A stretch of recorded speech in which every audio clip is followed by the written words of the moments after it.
Hello everyone, আসসালামু আলাইকুম। আবারও হাজির হয়ে গেলাম নতুন একটি রান্নার রেসিপি নিয়ে। আমার আজকের রেসিপি রুই মাছের ভর্তা। তাহলে চলুন দেখে নেই কীভাবে তৈরি করব।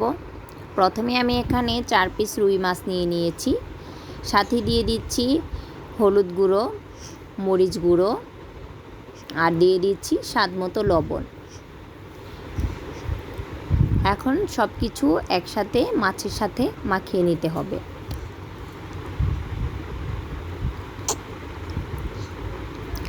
হলুদ, লবণ, মরিচের গুঁড়ো মাছের গায়ে ভালো মতো লাগিয়ে নেব। এখন চুলায় একটি প্যান বসিয়ে মাছগুলো ভেজে নেব। মাছগুলোকে ভালো মতো ভাজতে হবে যেন কাঁচা না থাকে।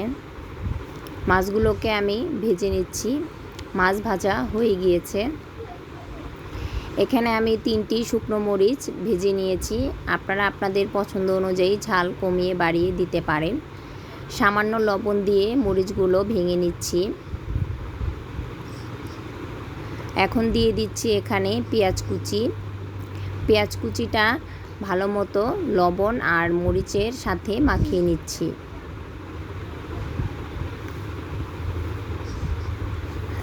এখন এতে দিয়ে দিচ্ছি সরিষার তেল। সরিষার তেল দিয়ে ভর্তা করলে ভর্তার স্বাদটা দ্বিগুণ হয়ে যায়। সব কিছু একসাথে ভালো মতো মাখিয়ে নিতে হবে। এখন দিয়ে দিচ্ছি ধনিয়া পাতা।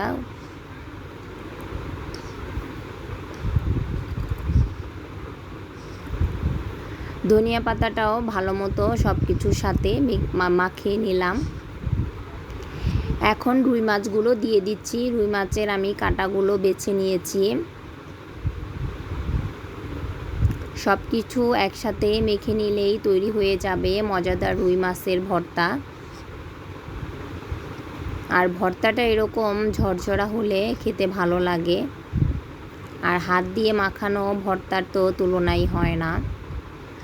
আপনারা এভাবে যদি রুই মাছের ভর্তা করে খান তাহলে কখন যে 1 প্লেট ভাত নিমিষেই শেষ হয়ে যাবে বুঝতেই পারবেন না।